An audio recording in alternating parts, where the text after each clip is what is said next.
Yo, what's up guys? I'm Revo, and today I'm going to be showing you how to get Jointfit on the chicken curry. Some common street names for this dish are Chick Chick Curry, Curry J, Curry in a Hurry, Curry for Shuri, Steph Curry. This picture's kind of blurry. Curry the up, I'm starving. First ingredient we got, boom, rice, some sliced carrots, value brand broccoli. It's just straight out of the bag. Take the work out of it, all right? Same with the cauliflower. Boom, easy to go. Pop it, pour it, slam it, suck it. Peppers, all right? It doesn't really matter what kind you use. I like to mix it up. It looks good, it tastes good. It just makes me feel like I'm doing something different, right? So I got red, yellow, and orange here. I saw this cool ass looking one at the store. It's like a little red yellow hybrid. I don't know, I thought it looked cool, so I was like, all right, I'll grab it. And for this recipe, we're gonna be using chicken breast, boneless, skinless. I like to use these little jars for flavoring because I don't really have the time or the desire really to like sit there and make my own sauce. Like, you know, I don't understand that. Make it easy on yourself, all right? Grab the jars. Don't feel bad. It's a little extra preservatives, whatever. You know, it tastes amazing, and this is gonna be good for you, all right? Get your rice started first because it takes a little while. It's very important that you rinse the rice. When you rinse it, you'll see like how much nasty white comes off of your rice. It does feel good to know that you rinsed a lot of that stuff off before you put it in the dish. So rinse off your rice. If you already have a way that you like to cook your rice, that's great. I'm not gonna tell you otherwise. The only way that I could tell you how to cook rice, because it's the only way I know, is to use a rice cooker, all right? So if you don't have one in your kitchen, you need to get one soon because we use a lot of rice in our recipes. All rices are different. Check the bag and then just put it in a rice maker. Boom, push the button, done. All right, so we're getting ready to prep up our vegetables. Now, it should go without saying, all right, that you should probably want to cut your vegetables first if you're going to be using chicken. So we're going to chop up our vegetables first. Nothing too fancy, all right? I use jars of sauce. Come on. I like them diced, you know. If you want to use whatever kind of, you know, theory you got, if you think the strips would taste better, then by all means, go for the strips. As long as you're using the same ingredients as me, okay, you're going to be getting the same nutrients that I promise and the taste grade that I, you know, taste could be subjective, have graded myself. So keep that in mind if you see me making these videos and you're like, bro, I do not like the way he cooks his chicken, man. I'm just like, you know what? Go for it, dude. Cook it your own way.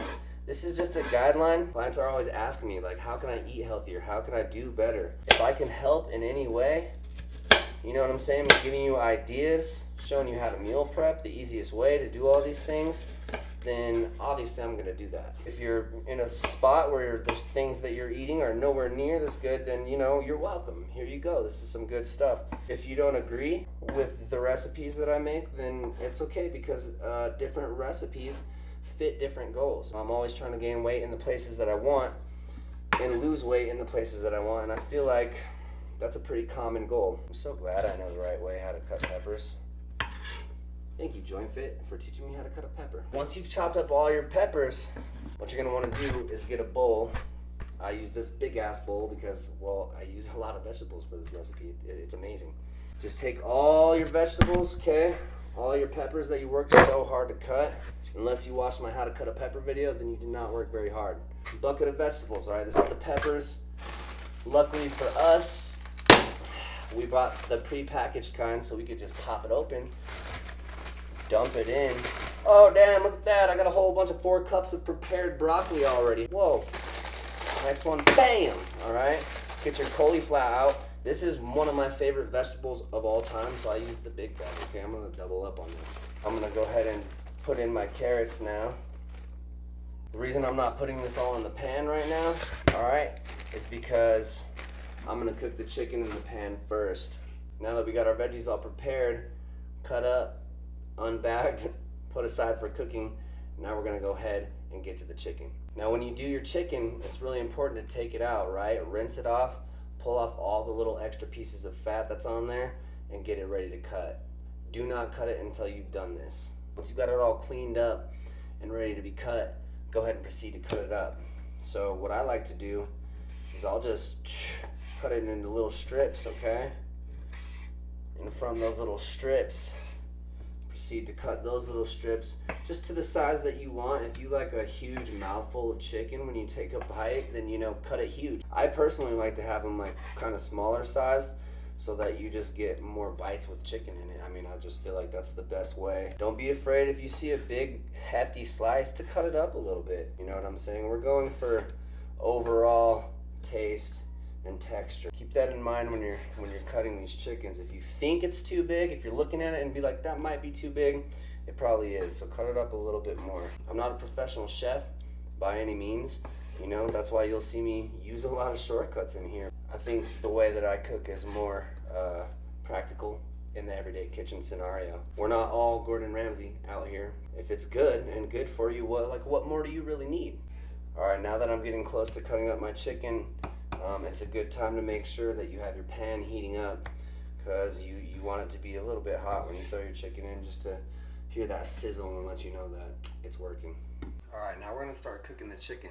So to get this started first, obviously you should have your pan heating up a little bit, medium-high heat. I put like 6 out of 10, all right? And then you're just gonna take the tiniest little bit of avocado oil, or whatever oil you choose, it doesn't matter. You do not need much because there's still a little fat on the chickens. So it's just gonna kind of lube it up in the pan. You don't really need to worry about it. So just the tiniest little drop, okay? Now you're just gonna take your chickens, all right? And just start, you know, putting them in there. Oh yeah, that sizzle means it's right and ready. All right, so I don't use a lot of spices when I'm cooking chicken, but one that I will always use is cinnamon and nutmeg. I don't have nutmeg today, forgot to get it, but even with just the cinnamon, it's a really good little addition. Cinnamon on chicken blew my mind at first too. I was kind of like, what are you talking about, cinnamon on chicken? I mean, my friend told me it was good, and so me being the open-minded person that I am, went ahead and checked it out. And now, whenever I cook chicken, I only use cinnamon with it and nutmeg. But it's up to you.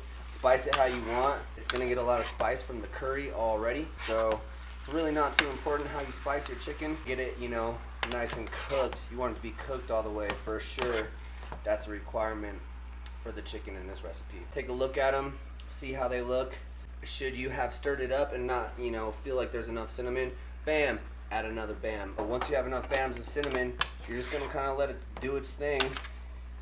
And as you can see, the pan is already nice and moist, okay? You do not need a lot of avocado oil, and that's why I didn't even throw it in the ingredients, because like it's not even a tenth of a serving, okay? Come and check on it, come and stir it every once in a while, all right? You're just gonna wanna make sure that you're not burning it. It's gonna be hard to do, and there's a lot of chicken in this. We're cooking 4 pounds of chicken, right?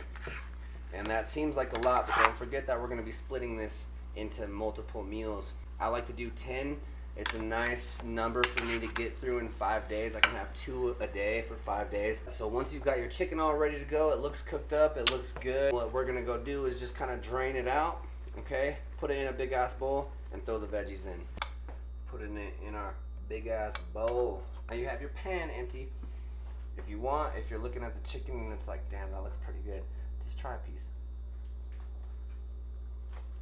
Once you got your pan rinsed out, put a little water in it, put it back on the burner. Now that you got your pan on the burner, it's filled with water, not chicken. You go ahead and turn the heat up a little bit to like 9 out of 10. Grab your big ass bowl of vegetables and just kind of dump it in there. Now this is a lot of vegetables, so it's gonna be, you're gonna want a big pan. I got this cool ass lid that kind of protrudes a little bit so that I can give these veggies a nice steam effect. You don't really have to cook the veggies long, maybe about 10 minutes, okay? Get them steamed up, get them soft, and then we're gonna add everything together and let it cook with the curry sauce. That's when that's when it gets fun. Once you got all your vegetables, chicken, you know what I'm saying, your sauce all poured into the pot, now you're just gonna stir it, right? Get it all mixed up, let them all, you know, synchronize, if you will, let the flavors start to mess around. You drain your vegetables, don't go crazy with it, don't try to be a superhero and get every last drop of water out. It's really, you know, it's not bad to have a little bit of water in here, especially because we're going to continue to cook it and simmer it for about 30 minutes. Now that we got it stirred up a little bit, we'll go ahead and move it back onto the heat. As you can see, I'm getting a nice little mix of there. I could see everything. I could see some carrots, I could see some cauliflower, I could see some broccoli, I could see some chicken, I could see everything when I look at it. Oh yeah, Perfect. Now once your pan looks just like that, all right, that's when you know, like, okay, cool, I'm gonna set this, I'm gonna go do whatever I gotta do, run to the store, read a book or a few pages of a book, depending on how fast you read, whatever. Just go do your thing, let this sit with the lid on it, okay, at a low heat, not simmer, but like 2, all right? Leave it at like 2 for a little bit, go chill, come back every, 10 minutes to check on it and stir it. It's okay to open up the lid on this one and check on it, stir it around, see how it's feeling to you, and basically use your own discretion to pull it off anytime that you want. Simple as that. So a cool little trick I'm gonna show you, while your curry is kind of like simmering up, kind of cooking together, getting itself nice and good, reducing, if you will, then what we're gonna do is we're gonna take the rice that we made and start putting it into our little meal prep containers. So I got all my little meal prep containers lined out right here nicely on the counter. So what I'm gonna do now is just take the rice that I made and start scooping it into there. And now, the amount of rice you choose is up to you, okay? I like to put a nice little hefty scoop in mine because I like a little bit more carbs, you know what I'm saying? Really helped me try to put on a little weight, trying to gain a little muscle, and this dish itself is very high in protein because of the amount of chicken that's in it. So just to kind of balance it out, I like a little bit more carbs. If you're trying to get less carbs in your diet for whatever reason, then use less rice. And if you want to get a little bit more, then obviously by all means switch it up, add a little more. All my little meal preppies are just kind of nice and evenly filled to my liking. Maybe I'll make a couple little skimpy ones and a couple little fatties, and I'll just set those aside in the fridge to be like, yo, I just had a really sick workout, I need a really big one, you know what I mean? About to go to bed, you want a nice lean snack, you don't want to put on too many calories right before you fall asleep, both little skimpy, all right? So keep that in mind when you're filling up your meal prep containers. Now that you have your meal prep containers filled up, you're just gonna wait for the curry to cook, and by then, hopefully the rice will have cooled off a little bit. All right, once you have your rice stuff done, now you're gonna move back over to the curry stuff, all right? So we're gonna take a look at our curry, swim it around for a second, see how it's looking. It's looking really good. Ours is still looking a little liquidy, and that's fine, yours might too. What we're gonna do at that point is turn the heat off, okay, and let it cool. And as it cools, then that's gonna kind of thicken up. So give that about 10-15 minutes to cool, and you'll be set. All right, once your curry's finished cooking up, then you're gonna go ahead and grab it and bring it over to your meal prep station, and we're just gonna add it into our containers. Bam, big ass pot of curry. So just make sure you get a nice little scoop in each one. Go small and then go big, all right? That way you can get around to each one. Once you got your containers adequately filled to your liking, then you can go ahead and let them cool off. Huge important part about meal prepping is that when you got it all prepped and ready to go, common mistake a lot of people do is they put the lid right on it and throw it in the fridge, okay? The reason we don't do that is because when you put the lid on it while it's still cooling off, then all that heat turns into steam and it condensates inside, so that the next time you go to eat it, it's just gonna be all watery, and it's better to let it cool off. It's the next day now, and I just got called into work. Unfortunately, I don't have that much time to prepare a meal in order for me to get my gains. Fortunately, I made some yesterday. I had prepared my meals ahead of time. If you gotta go to school, you gotta go to work, you gotta go do a crime, anything, anywhere with the microwave, thankfully for you, you prepared your meals ahead of time. So now just take your meal, scurp it in the microwave for like 2 minutes. Now you have this perfectly warmed, delicious, pre-prepared meal for your enjoyment. We're just gonna mix it up a little bit, okay? Stir it around, get a little bit of everything on every bite, place it delicately in your mouth, and enjoy.